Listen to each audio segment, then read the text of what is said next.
100க்கும் மேற்பட்ட டீம் இங்க கலந்து கொள்றாங்க அப்படிங்கறத பார்க்கும்போது ரொம்பவே நிறைய கத்துக்கணும், இன்னும் நிறைய கண்டுபிடிக்கணும் அப்படின்னு வந்துட்டு எங்களுக்கு ரொம்ப துடிச்சிட்டு இருக்கோம் அப்படின்னு தான் நாங்க சொல்லணும்.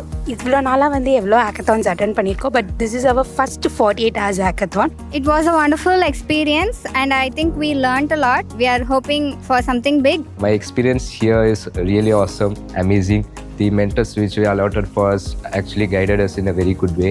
Got a chance to speak with IAS and discuss about my projects and got new ideas about how we can develop our career as an entrepreneurship. Good experience and a very learning experience because understood a lot. We got to know about some of the special things that the government has done or taken steps in order to ensure that much more innovations are coming out more and more. And meeting the chief guest was also very, I would say, motivating because I love the way he spoke, I love the way he explained things, and I love the way he was pushing forward for more ideas and for more growth.